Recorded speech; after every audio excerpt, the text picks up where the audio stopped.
Hello everyone, celestial सेक learning studio में आपका हार्दिक स्वागत है।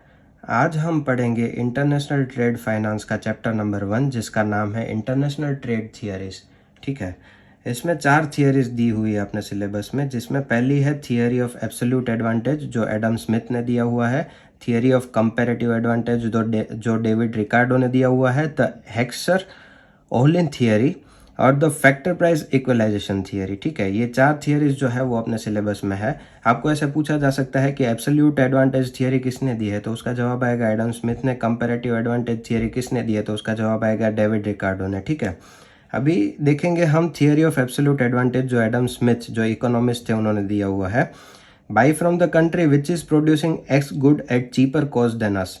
ठीक है, तो इसमें कहा गया है कि मान लो हम एक्स गुड्स प्रोड्यूस कर रहे हैं, ठीक है, और मान लो एबीसी कोई अदर कंपनी है वो भी एक्स गुड प्रोड्यूस कर रही है, लेकिन मान लो वो ये जो एक्स गुड है वो इंडिया जो प्रोड्यूस कर रहा है वो 100 रुपीज़ में प्रोड्यूस कर रहा है, लेकिन एबीसी कंट्री जो दूसरा है वो 50 रुपये में सिर्फ प्रोड्यूस करके दे रहा है। तो हम क्या करेंगे, तो हम करेंगे कि वो गुड्स हम प्रोड्यूस नहीं करेंगे, लेकिन उल्टा हम उससे खरीद के लेंगे। ठीक है, तो हमको वो सस्ता पड़ेगा। उसी तरह से if we produce Y goods cheaper than that country then they can buy from us, इसमें उल्टा कहा गया है।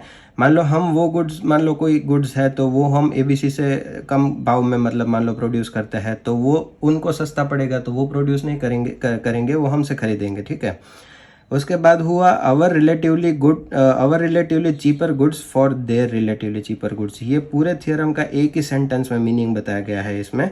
मतलब हमारे चीपर गुड्स जो है our relatively cheaper goods for their relatively cheaper goods, मतलब हम चीप प्रोड्यूस करें तो हम उनको बेचेंगे, वो चीप प्रोड्यूस करेंगे तो वो हमको बेचेंगे। ठीक है, will be beneficial for both of the countries, ये दोनों कंट्रीज के लिए बेनिफिशियल रहेगा। तो ये हो गया theory of absolute advantage.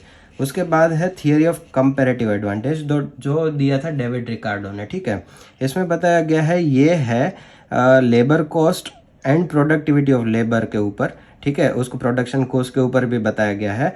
If both countries are specified in both X and Y goods production. ठीक है, अभी कोई दो कंट्री है वो दोनों गुड्स में ठीक है स्पेशलाइज्ड है, then only a specialisation is not enough, मतलब वो स्पेशलाइजेशन सिर्फ इनफ नहीं रहेगा फॉर द वर्ल्ड आउटपुट, पूरे वर्ल्ड के आउटपुट के लिए, but the comparative advantage goods need comparison of production cost, production cost का कंपैरिजन रहेगा, उसमें जो कंपैरेटिव एडवांटेज मिलेगा वही जो है वो अक्रॉस कंट्रीज में होगा, वही जो है वो टोटल मतलब प्रोडक्टिविटी जो उसका हाई रहेगा। ठीक है, मतलब वो अपने फायदे में रहेगा। उसका एग्जाम्पल एक दिया हुआ है, if India is more productive than Taiwan, India more productive है ताइवान से in the production of X and Y both goods. ठीक है, दो जो एक्स गुड्स है वाई गुड्स है दोनों के प्रोडक्शन में इंडिया जो है वो ताइवान से ज़्यादा प्रोडक्टिव है। ठीक है, but if India is twice as productive in production of X, ठीक है, इंडिया जो है वो एक्स के प्रोडक्शन में ताइवान से 2x मतलब ट्वाइस जो 2 गुना अच्छा है relative to Taiwan, and thrice as productive in Y, मतलब वाई से 3 गुना जो है वो प्रोडक्टिव है। ठीक है, then India's comparative advantage is in X, क्योंकि जो है सॉरी यहाँ पे आएगा वाई।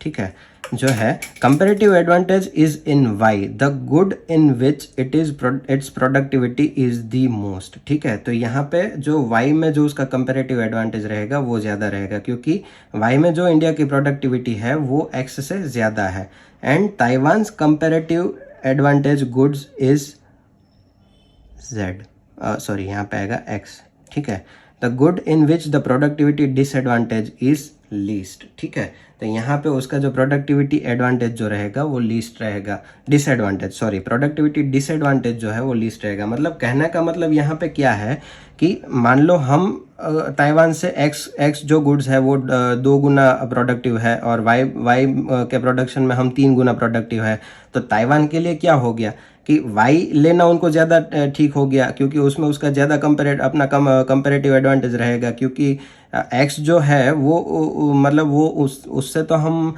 2 गुना ही प्रोड्यूस ज़्यादा कर रहे हैं, इसलिए हमको उसका जो प्रोडक्टिविटी डिसएडवांटेज रहेगा वो लीस्ट रहेगा। हमको इसमें नेक्स्ट सेंटेंस से पता चलेगा इसका मोर क्लियरिफिकेशन।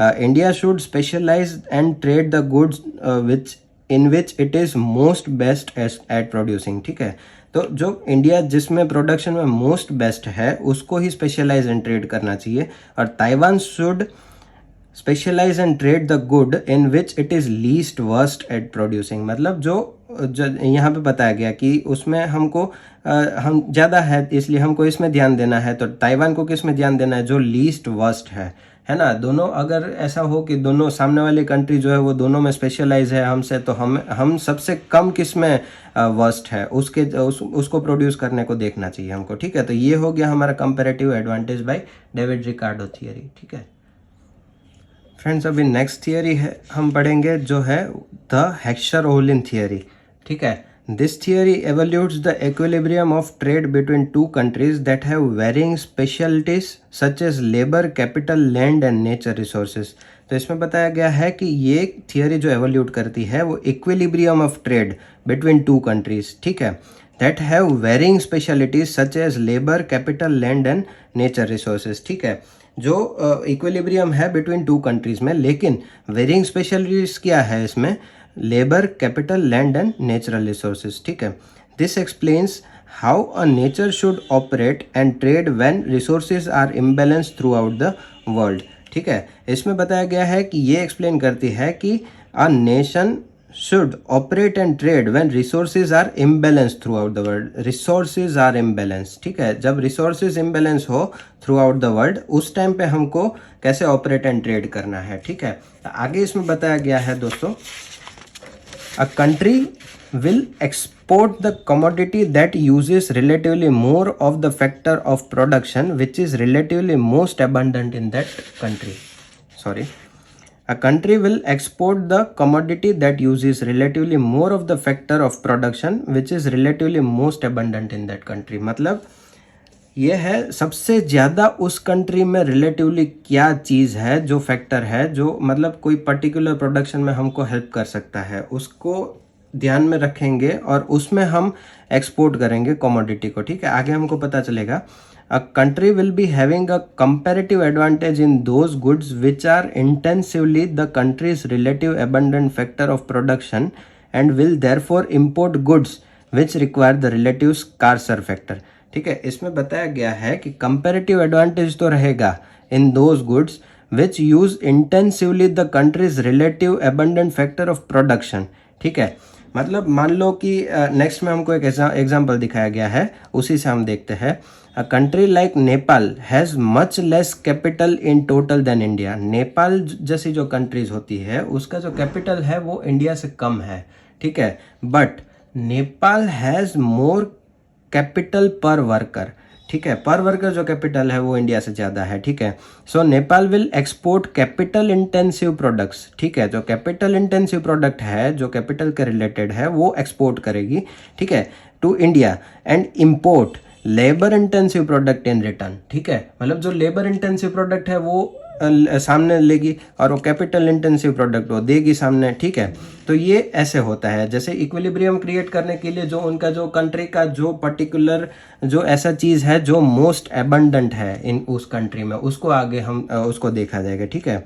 दिस थियरी और model is also called 2x2x2 model which implies that 2 countries are needed for trade, ठीक है। 2 कंट्रीज चाहिए ट्रेड के लिए, engaging one another in trade with 2 goods, मतलब 2 गुड्स चाहिए, 2 कंट्रीज चाहिए, 2 गुड्स चाहिए, and with 2 homogeneous production factors, 2 homogeneous production factors, मतलब 2x2x2, उसमें 2 आ गया कंट्रीज, 2 आ गया है 2 गुड्स एंड 2 आ गया 2 होमोजीनियस प्रोडक्शन फैक्टर्स। तो ये हो गया फ्रेंड्स हमारा हेक्सर-ओहलिन थियरी, ठीक है।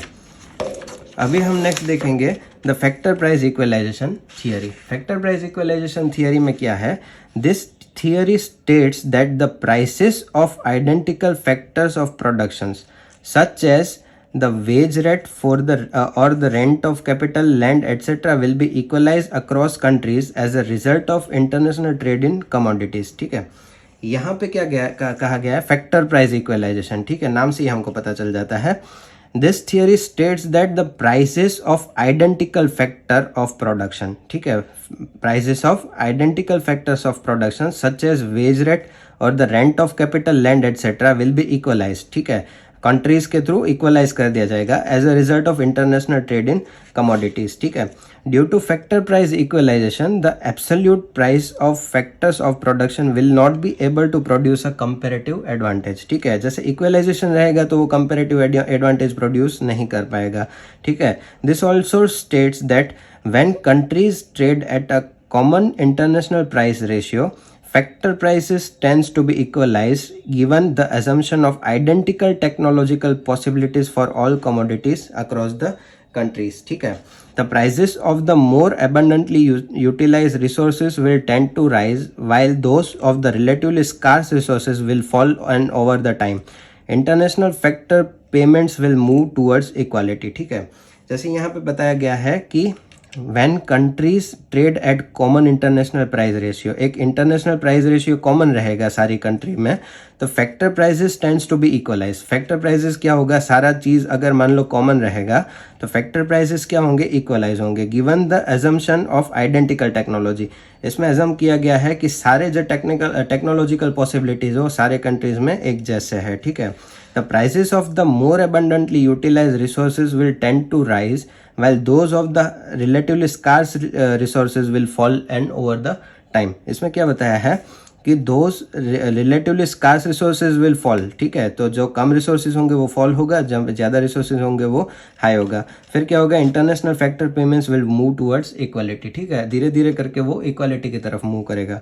ठीक है, over a period of time factor price equalization eliminates comparative advantage based on the factor price. तो ये क्या होता है, फैक्टर प्राइस इक्वलाइजेशन का जनरली मतलब वही है कि यहाँ पे कंपेरेटिव एडवांटेज जो हम पहले देखे हुए थे उसको कैंसिल करने की बात हो रही है, मतलब उसको एलिमिनेट करने की बात हो रही है। ठीक है, generally a country exploits its comparative advantage as much as possible and this is through the free operation of both factor and product markets using competition। ठीक है, जनरली कंट्री क्या करती है, उसी को एक्सप्लोइट करने का ट्राई करता है। ठीक है, किसको, कंपेरेटिव एडवांटेज को, और वो क्या होता है, कंपेरेटिव एडवांटेज को एक्सप्लोइट करती है, उसकी वजह से क्या होता है कि उसको ज़्यादा फायदा हो जाता है। ठीक है, this is through the free operation of both factor and products markets through competition. ठीक है, this implies that the free mobility of products and factors of production across national boundaries will maximize the efficiency in the global economy। ठीक है, बताया गया है कि free mobility of products, ठीक है, and factors of production across the national boundaries will, वो efficiency क्या करेगा, मैक्सिमाइज करेगा ग्लोबल इकोनॉमी का। ठीक है, maximize trade efficiency starts when efficient use of nation's natural endowment of factors of production। Maximize trade efficiency कब होगा, जब एफिशिएंट यूज होगा किसका, नेशन का natural endowment of factors of production. ठीक है, जनरली इसमें यही बताया गया है कि हमको कंपैरेटिव एडवांटेज कम करना है और हमको जो मैक्सिमाइज ट्रेड एफिशिएंसी कब आएगी, जब एफिशिएंट यूज होगा नेशन के नेचुरल एंडोमेंट फैक्टर का प्रोडक्शन के। ठीक है, तभी जाके हमको ये एफिशिएंसी ज़्यादा मिलेगी। ठीक है, every theory of international trade has its own limitation. अभी यहाँ पे हमारी जो फैक्टर प्राइस इक्वलाइजेशन थियरी है वो खत्म होती है। अभी लास्ट में एक सेंटेंस जो कंक्लूजन के तौर पे दिया गया है, आप देख लीजिए, every theory of international trade has its own limitation. उसके सबकी खुद की पर्टिकुलर एक लिमिटेशन रहती है। So these theories may not be sufficient to explain which types of experts from which country should be develop to compete in the international market. अभी क्या है कि सारी लिमिटेशंस की वजह से सारी कंट्रीज जो है ना ये सफिशिएंट नहीं है, सारी थियरीज जो है ना वो सफिशिएंट नहीं है सारी कंट्रीज़ के लिए कि वो इस टाइम में, मतलब इस जो टिपिकल कम्पिटिटिव मार्केट में यहाँ पे इंटरनेशनल मार्केट में कम्पीट कर सके। ठीक है ना, तो ये सारा चीज़ जो है वो it is these theories has its own limitation. ये सारी थियरीज की लिमिटेशन है। ठीक है, लेकिन ये थियरीज पढ़ लीजिए। ठीक है, ये थियरीज में से 2-3 क्वेश्चन शायद पूछ लेते हैं। ठीक है, अपने थियरी अगर पेपर अगर ज़्यादा इजी निकालना है तो ये लोग ये 2-3 क्वेश्चन इसमें से निकाल के पूछ लेते हैं आपको। ठीक है ना, तो thank you so much friends. Channel को सब्सक्राइब करें, लाइक करें और अपने फ्रेंड्स के साथ शेयर करें। Thank you.